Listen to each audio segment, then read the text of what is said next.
जय हिंद दोस्तों, आप सभी का स्वागत है एग्जाम पूल में।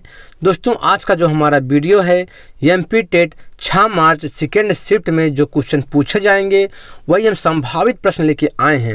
यदि आप हमारे चैनल पहली बार आए हैं तो आप हमारे चैनल सब्सक्राइब कर दीजिए, लाइक कर दीजिए, बेल आइकन को प्रेस कर दीजिए, जिससे कि जब हम वीडियो डालें तो सबसे पहले नोटिफिकेशन आपके पास पहुंच सके। तो ठीक है दोस्तों, चलते हैं प्रश्न की तरफ। हम देखिए दोस्तों, वीडियो पूरा देखिएगा क्योंकि क्वेश्चन इसी के आधार पर आ रहे हैं। पहला प्रश्न, बच्चों की सीखने की प्रक्रिया में माता पिता को क्या करना चाहिए? अग्रोन्मुखी भूमिका निभानी चाहिए। दूसरा प्रश्न है, लेव वागोस्की के अनुसार संज्ञानात्मक विकास का मूल कारण है। मूल कारण क्या है? सामाजिक अंतःक्रिया। देखिए, जहाँ पे सामाजिक अंतःक्रिया मिल जाए तो वहाँ पे आप समझ जाइए लेव वागोस्की की बात की जा रही है। और देखिए, जो तीसरा प्रश्न है, प्राथमिक स्तर पर बच्चे किस प्रकार की कविताएं पसंद करते हैं? तो प्राथमिक स्तर पर जो बच्चे होते हैं जिसमें गेता मतलब जिसको कि वो गा कर पढ़ सकें, गा कर कह सकें, अपनी भाषा में लेख लय में कह सकें, तो वही हो। तो प्राथमिक स्तर पर बच्चे किस प्रकार की कविताएं पसंद करते हैं? जिसमें गेता हो। अगला क्वेश्चन देखिए, चौथा जो प्रश्न है, भाषा में आकलन की प्रक्रिया सीखने सिखाने के दौरान भी चलती रहती है। और देखिए, जो पांचवा प्रश्न है, भारत में स्थापित होने वाला पहला राष्ट्रीय उद्यान कौन सा है? तो भारत में स्थापित होने वाला पहला राष्ट्रीय उद्यान जिम कॉर्बेट राष्ट्रीय उद्यान है। किस राज्य में स्थित है? उत्तराखंड राज्य में स्थित है। इसका पुराना नाम क्या था? Heli national park. तो जिम कॉर्बेट राष्ट्रीय उद्यान का पुराना नाम क्या था? हेली नेशनल पार्क था। ये भी कई बार एग्जाम में पूछा गया है। ये मानव विकास है। तो मानव विकास कैसा है? मात्रात्मक और गुणात्मक दोनों है। अगला प्रश्न, जब बच्चे भाषा से भिन्न कोई विषय पढ़ते हैं तो मतलब कोई बच्चा है अब भाषा के अतिरिक्त कोई विषय पढ़ता है तो वो क्या करता है? साथ साथ भाषा भी सीखता है। और देखिए, जो आठवां प्रश्न है, कृत्रिम पारिस्थितिकी तंत्र है, कौन है? धान का खेत है। और देखिए, नौवां जो प्रश्न है, बच्चे प्रारंभ से ही क्या होते हैं? बहुभाषिक होते हैं। कई बार एग्जाम में पूछा जा रहा है। तो बच्चे प्रारंभ से क्या होते हैं? बच्चे प्रारंभ से बहुभाषिक होते हैं। और देखिए, 10वां क्वेश्चन, विश्व की सबसे बड़ी प्रवाल भित्ति किस देश में पाई जाती है? तो विश्व की सबसे बड़ी प्रवाल भित्ति जो होती है ऑस्ट्रेलिया देश में पाई जाती है। और 11वां प्रश्न देखिए, प्राथमिक स्तर पर शिक्षा का माध्यम कैसा होना चाहिए? तो बच्चे की मातृभाषा होनी चाहिए। तो प्राथमिक स्तर पर जो शिक्षा का माध्यम बच्चे की मातृभाषा होनी चाहिए, इससे बच्चा और तेज सीखता है। और देखिए, जो 12वां क्वेश्चन है, बहुबुद्धि का सिद्धांत किसने दिया है? तो बहुबुद्धि का सिद्धांत हार्वर्ड गार्डनर ने दिया है। 13वां प्रश्न देखिए, किस अवस्था में बच्चे समवयस्क समूह के सक्रिय सदस्य बन जाते हैं?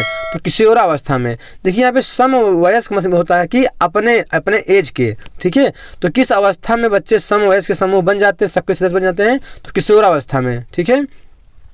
अगला क्वेश्चन देखिए, केंद्रीय मृदा संरक्षण बोर्ड की स्थापना कब हुई थी? तो केंद्रीय मृदा संरक्षण बोर्ड की स्थापना 1953 में हुई थी। अगला प्रश्न, किस वृक्ष को पारिस्थितिकी आतंकवादी कहा जाता है? किसको कहा जाता है? सफेदा को, ठीक है। और देखिए, जो 16वां क्वेश्चन है, संबंधवाद का सिद्धांत किसने दिया है? तो थॉर्नडाइक ने दिया है। और 17वां क्वेश्चन देखिए, प्रगतिशील शिक्षा के जनक कौन है? तो प्रगतिशील शिक्षा के जनक जॉन डेवी हैं। अगला क्वेश्चन देखिए, जो 18वां प्रश्न है, अधिगम के मुख्य कितने नियम हैं? तो अधिगम के मुख्य 3 नियम है, तत्परता का नियम, अभ्यास का नियम, प्रभाव का नियम। अगला प्रश्न, बाल केंद्रित शिक्षा के जनक कौन है? तो बाल केंद्रित शिक्षा के जनक रूसो हैं।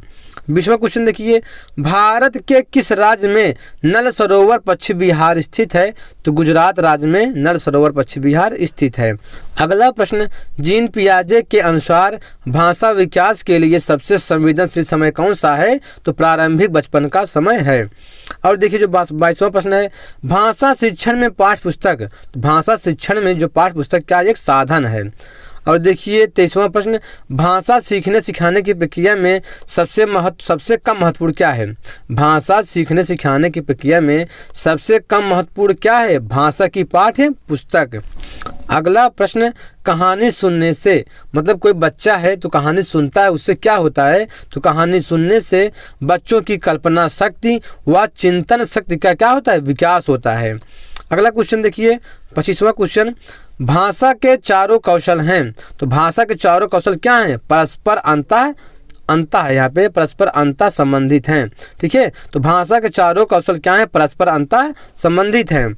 अगला प्रश्न, बच्चों का मौखिक भाषा का सतत आकलन करने का सबसे बेहतर तरीका कौन सा है? कौन है? विभिन्न संदर्भ में बातचीत। बच्चा अगर विभिन्न संदर्भ में बातचीत कर रहा है उसका भाषा आकलन करने का सबसे बेहतर तरीका है। 27वां क्वेश्चन देखिए, बच्चे प्रारंभ से ही क्या होते हैं? बहुभाषिक होते हैं। 28वां प्रश्न, भाषा अर्जित करने की प्रक्रिया में महत्व सर्वाधिक है। सर्वाधिक महत्व क्या है? समाज का। अगर भाषा बच्चा जो है भाषा अर्जित कर रहा है तो सबसे अधिक महत्व किसका है? समाज का होता है। अगला देखिए जो 29वां प्रश्न है, प्राथमिक स्तर पर पढ़ने की क्षमता का आकलन करने की दृष्टि से सबसे अधिक महत्वपूर्ण क्या है? तो वर्णों की पहचान। वर्णों की पहचान। तो ठीक है दोस्तों, इस तरह हमारा 6 मार्च सेकंड शिफ्ट में जो क्वेश्चन पूछे जाएंगे वही हम आपको बताए हैं।